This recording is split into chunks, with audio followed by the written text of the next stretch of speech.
averages. Yeah, I doubt it's been a run-scoring machine for them. Only a top score of 79 not out. So, yeah.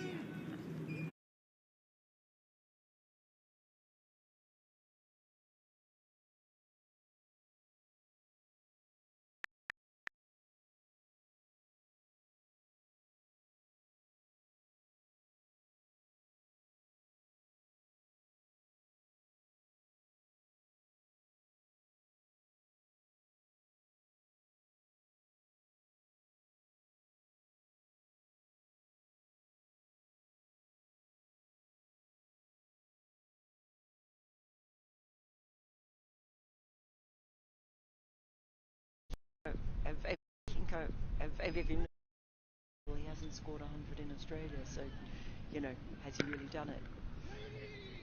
Sort of a straight pull down the ground. It's a tumbling Gulshan Jah who does the fielding. So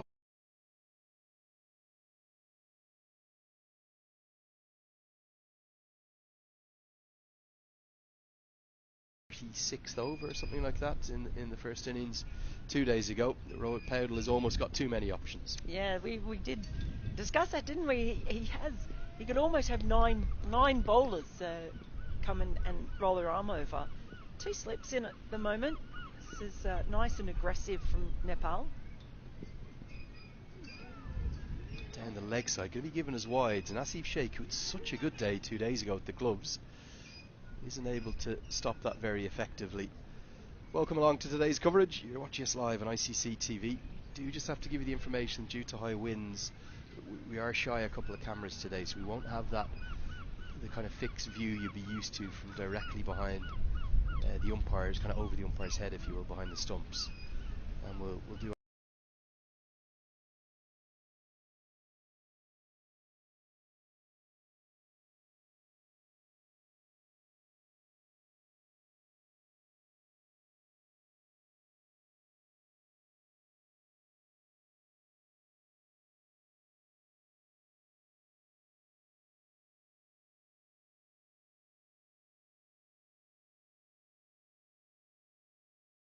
effectively. Welcome along to You're watching us live on ICC TV. Do just have to give you the information due to high winds. We are shy a couple of cameras today, so we won't have the kind of fixed view you'd be used to from directly behind the umpires, kind of over the umpire's head, if you will, behind the stumps. And we'll do our best to adjudicate the LBW decisions and outside edges as we can. It's a chilly morning, it's a very windy morning. Some talk, Mel, of gusts of up to 35, 40 kilometres an hour today. Remarkable. It is so windy up there. I'm trying to see if I can get the cameras to get a shot of the flags that are on the little scorer's hut near us.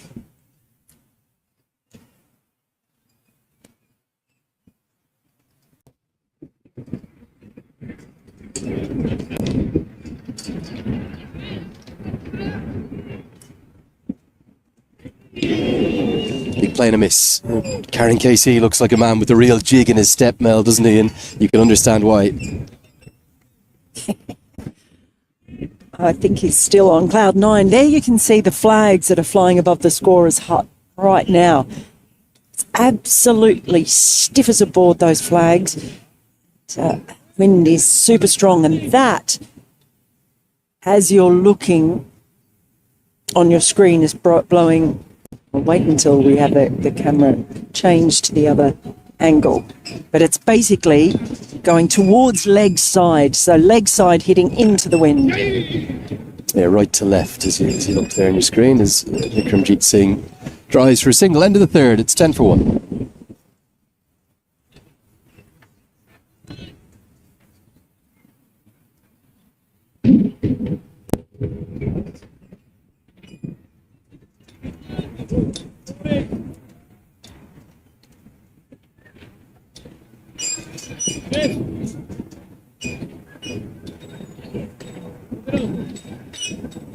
See there, 2 flags are doing well to stay onto the flagpole, Mel, aren't they? tell you what, they really are. They're just straining. The actual flagpole is swaying almost wildly when you look at it from this angle. We did see some balls that got into that wind actually go over the fence into the house next door yesterday. The old over and out. Yeah, the one Karen KC picked up off Michael Leask. It was a particularly good shot, wasn't it? The way he got it up into the wind and it just kept going. Yeah, we had a few sort of head out that way over the scorer's hut. Incredibly, the one he played down the ground of Safian Sharif, it cleared the clubhouse and it was the Yorker he missed, wasn't it? It's off the thigh pad. Bim Sharkey takes the catch. I think the umpire feels as though it's thigh pad only. That was the only noise that we could hear. We're a long way away.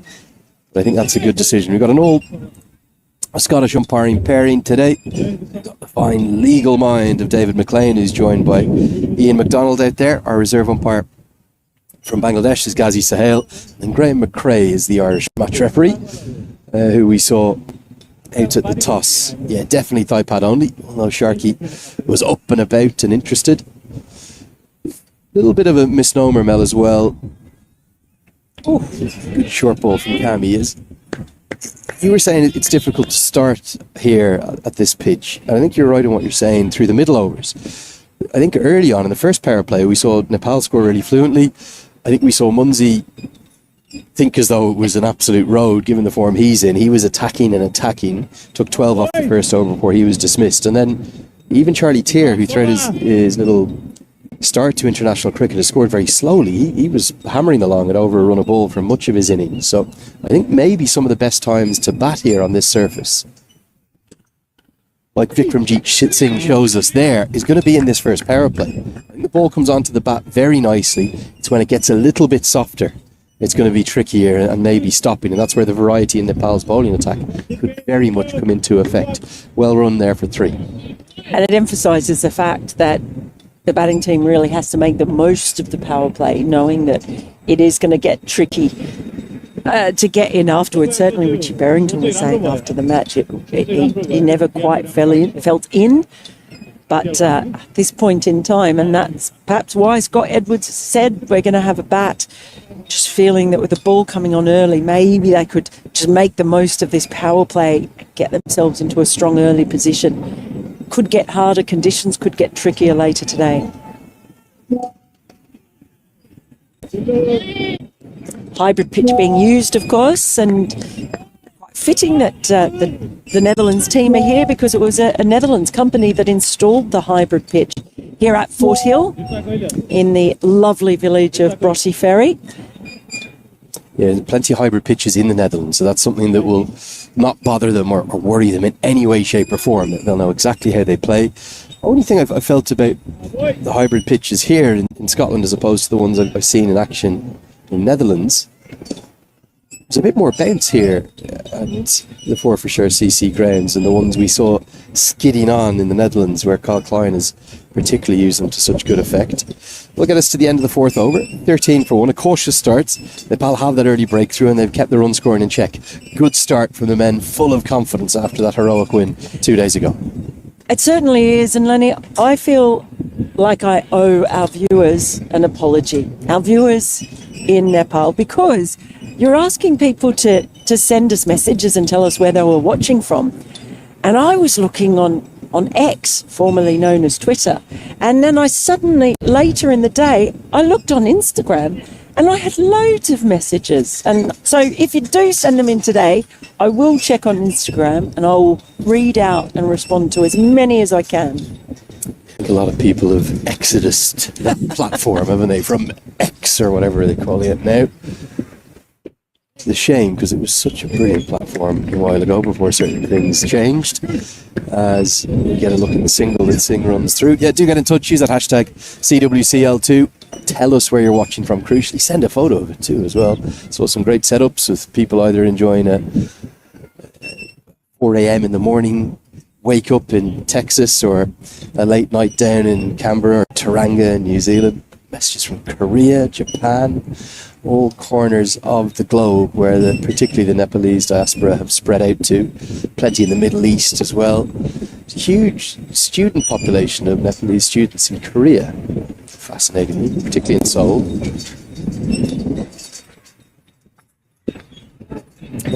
From an Irish perspective, obviously that's my first home, but my second home is very much in Nepal. And it's something I can empathise with. We have emigrated for not just decades, but generations, for all eternity, it feels like. And it's now what Nepali students are doing in particular all around the world. They spread their culture, their joy, their way of being.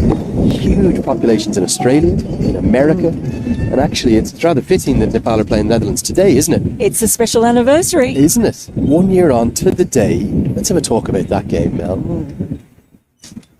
That was what Ian Bishop referred to as one of his moments of the entire T20 World Cup. Nepal coming back into World Cup action for the first time in 10 years, and the fans and the colour and the noise that they made at the Major League Cricket Stadium there in Grand Prairie in Texas was simply unforgettable. A year ago today. Yeah, a year ago today it was a low-scoring thriller. There were storms about. It was...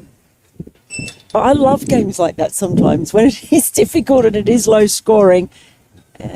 It was Netherlands victorious on that occasion by 6 wickets, but only 8 balls remaining. They take another single, but I think it was the first time that many people, you mentioned Ian Bishop, saw how passionate the Nepalese fans are, and they really are a special bunch. We saw it here 2 days ago. The world saw it a year ago today in Dallas. It's a tiny bit of concern. You'll think we're lying to you given the bright scenes you're seeing on the TV. There's a bit of a concern from the ground staff there. There's hustling around the covers. There's a few drops of rain in the air. I just felt it come in. That's why I've just put my hand out, and I'm trying to work out where it's coming from, because there is a lot of blue sky above us. Bowls him. Karen KC straight through. It is Karen Casey's world right now. We are purely living in it, Mel Farrell. What a piece of bowling. Gets it full, gets it straight, and finds its way straight through Max O'Dowd. It's the old friends at it again, Cammy and Casey. Well, he just continues to have a wonderful series.